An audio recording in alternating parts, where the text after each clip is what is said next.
近期，俄乌双方有关于阿夫迪夫卡的争斗，在以俄军付出重大伤亡后，似乎终于迎来了终局。而俄军在这期间的一些表现，也引来了各界的广泛议论。今天大兵就来为大家解析一些这场战役。话不多说，直接进入正题。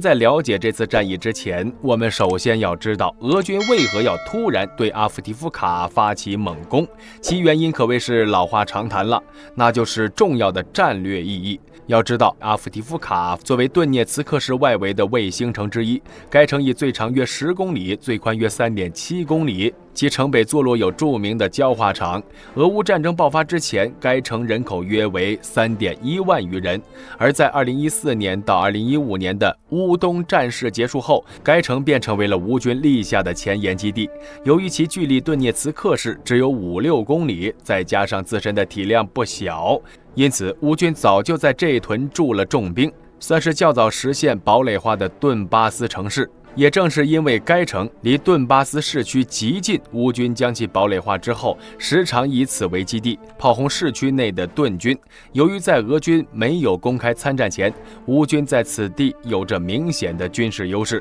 顿军承受了极大的军事压力。但是在俄乌战争爆发之后，俗话说得好，卧榻之侧岂容他人酣睡。顿巴斯的核心区在开战将近600天之后，却依然还要面临乌军要塞的威胁，多少是有些说不过去了。而且受限于阿夫迪夫卡这个钉子，俄军根本无法从该方向继续向乌境内进攻，极大限制了俄军的进展。因此，为了拔出这个钉子，俄军从去年就开始做准备。战争爆发之后，驻守在顿巴斯战线上的顿军，凭借着战前常备的约2万兵力，再加上开战后陆续动员的一批部队，曾利用乌军的布防漏洞，在阿夫迪夫卡北翼突然发起进攻，成功控制了3-4个居民点，打出了一个明显的突出部。但是由于后继兵力不足，再加上乌军预备队的封堵，这次突破很快就被制止，但顿军的前出部队却依然保持住了战果，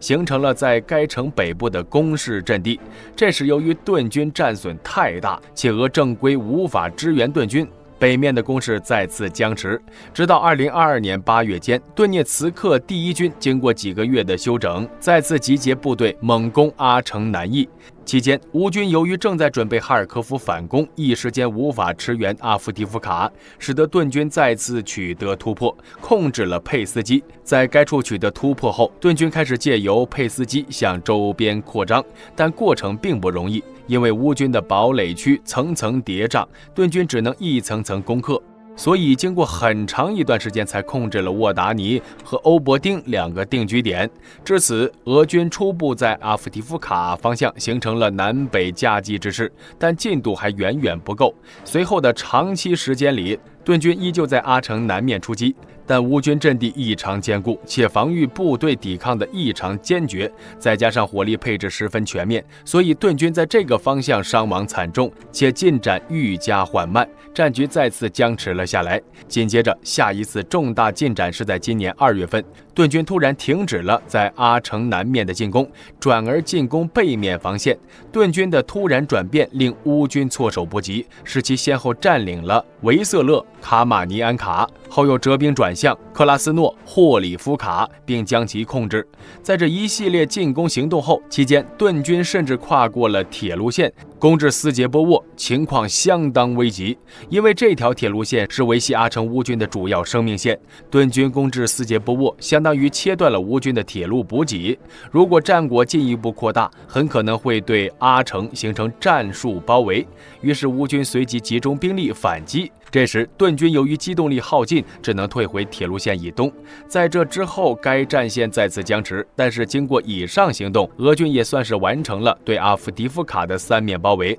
攻占阿城的基本前提算是具备了。这也就有了10月10日俄军猛攻阿城的战役。当天从早上6点开始，阿城附近的俄军在坦克和装甲车掩护下，同时对阿夫迪夫卡南侧等多个乌军阵地发动大规模的进攻。其中阿夫迪夫卡的攻势最猛，遭到了俄军航空炸弹的持续袭击，但是却遭遇了乌军第74旅团和第228炮兵团猛烈的打击。10月10日当天损失820人，34辆坦克，91辆装甲车。次日，俄军不服气，又再次发起进攻，伤亡更加惨重。当天损失990人，42辆坦克和44辆装甲车。仅仅是这2天，总伤亡人数就达到了1810人，并有211辆坦克、装甲车被摧毁。其中，作为进攻主力之一的俄军第90装甲师最为悲催，立下装备几乎全损，而这就算是对于俄军来说，也是相当难以承受的，堪称是近几个月以来最大的败仗之一。那么，俄军为何会败得如此惨呢？这次俄军之所以会惨败，大兵推测应该是有着以下几个原因。原因一就是乌军已将阿夫提夫卡堡垒化，且部署有大量兵力。根据相关消息显示，目前乌军驻守在阿城的常驻守军基本能确定有3支，分别是第53机步旅、第110机步旅以及领土防卫军第116旅。其中第53机步旅是乌军在乌东战事后新成立的正规旅，也参与过乌东战争，有着不俗的战斗力。在俄乌战争爆发后，该旅曾布防在南顿涅茨克战线，是连接马里乌波尔和马林卡的主力部队。在该战线稳定后，该旅也曾在其他战线参战，但都基本位于顿巴斯区域。之后便调到了阿瓦迪夫卡，甚至该旅长期对顿军的作战经验以及阿城坚固的防御工事，算是阿城的防御主力。至于第110机步旅，也是属于乌军的正规旅，但要比第53机步旅更年轻，是在俄乌战争爆发后组建的。由于立夏装备有各式先进装备，比如达纳自行火炮、RM70火箭炮等，因此战斗力相当可以。不同于第53机步旅，该旅在组建且训练完成后就被派驻了阿城驻守，自始至终都未曾离开过该地，算是该城的本土力量。然后是领土防卫军第116旅，该旅的主体构成是6个领土防卫营以及迫击炮等分队，组建历史比较早，因此作战能力较为强悍。在面对俄军精锐突袭基辅时，曾配合正规军取得重大战果，缴获了大量俄军装甲车辆。后来在经过夏季整补后，被派往阿城驻守。此外，除了以上3个旅以外，阿城可能还有第36陆战旅的一部分兵力，以及第142预备旅和国民卫队第2旅，再加上其他的勤务支援分队，大概算下来，阿城的乌军约有2-3万的规模。借助阿城的坚固工事，也难怪俄军此次进攻会失败了。原因2，乌军占据了该镇北部的拉基山，有着居高临下的优势。该高地位于阿夫提夫卡最北面，是用该地区煤矿的废料堆积而成。而自从乌东战事多年来，拉基山已经被乌军打造成了一座极其强大的防御工事。显然，俄军也知道此高地的重要性，因此这次战役刚爆发时，便派出了众多兵力前去进攻这座高地，并下令俄军步兵爬上这座高地。同时，俄军坦克和装甲部队则在山前排成一排，用于压制乌军的火力。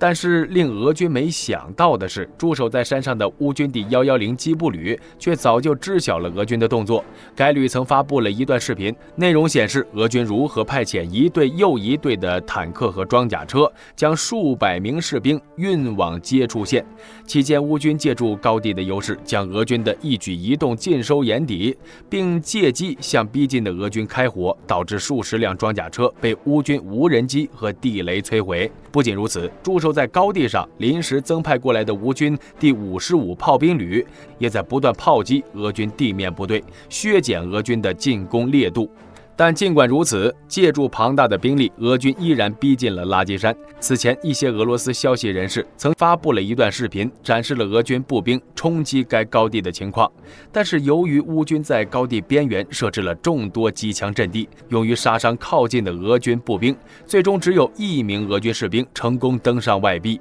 却在爬了约3/4距离后阵亡。由此可见，攻克该高地有多难。虽然在付出重大伤亡后，俄军短暂地占领了拉基山，但根据最新消息显示，不久便又被乌军夺了回来。也就是说，最终俄军啥也没得到。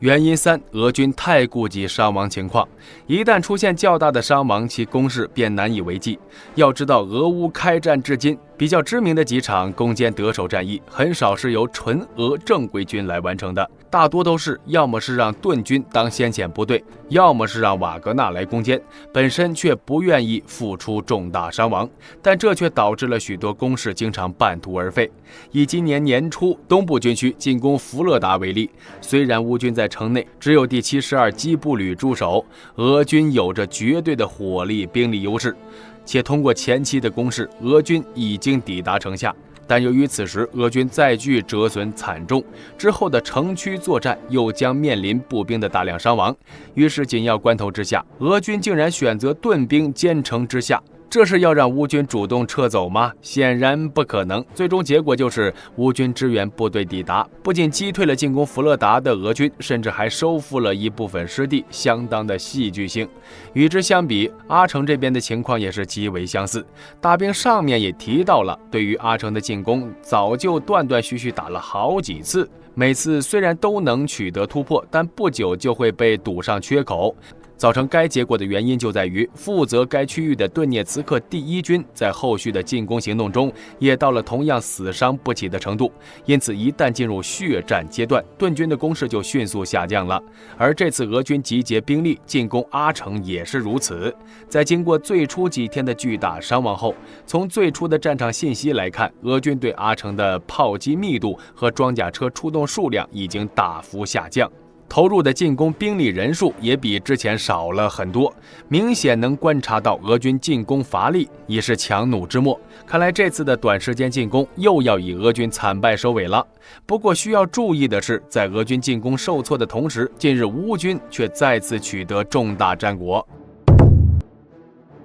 就在10月17日，乌军再次发布的消息称，乌军使用美元的陆军战术导弹系统，成功打击了位于俄控区比尔江斯克的一处军用直升机机场。据媒体的报道，这次打击造成了10多架俄军直升机受损，且机场跑道严重损坏。虽然乌军并在透露过多细节，但西方智库和军事专家根据俄方晒出的弹头残片分析认为，这次打击乌军应该是使用了 ATACMS 的 M39 Block 1版本。随后，乌总统泽连斯基也亲自证实了这个消息。他在17日晚间的视频讲话中说：“我们与拜登总统的协议正在得到执行，执行得非常准确。导弹的攻击行动已证明自己，这也算是侧面证明了 ATACMS 已经在俄乌战争中被使用。而在该导弹系统到位后，未来乌军对俄纵深目标及重要设施也将更具打击能力。此外，还有分析者认为，此次乌军用该导弹袭击比尔江斯克机场，甚至能看成是乌军为下一步使用该导弹系统打击克里米亚大桥的预演。届时，俄军将更加难以防御，且损失程度会更大。不仅如此，随着该导弹系统被乌军所使用，也再次说明了美国对乌援助的一个规律，也就是当有美国援乌某款武器的风声被放出时，这款武器很可能已经抵达乌克兰了。毕竟援乌 ATACMS 的消息就是在上个月底才放出的，结果本月就用上了。如此一来的话，相信离乌空军驾驶 F-16参战的日子也不远了。另外，联想到本月11日，美防长奥斯汀在北约会议上宣布将向乌提供新一轮军事援助，以及美总统拜登将于10月15日在接受 CBS 60分钟节目采访时说道：“我们可以兼顾这2场，侧面验证了美国并没有受到巴以冲突的影响，依然在军援乌克兰。”总结来说，在阿夫提夫卡惨败之后，俄军可能又将陷入长久的沉寂状态，而在未来，随着 F-16等装备抵达乌克兰，俄军的制空优势也将荡然无存，届时处境必然更加不堪。对此，大家有什么想说的吗？欢迎在评论区内留言讨论。如果视频中有出错的地方，也欢迎大家指正。今天的视频到这里就结束了，喜欢的朋友们请点赞关注，我们下期再见。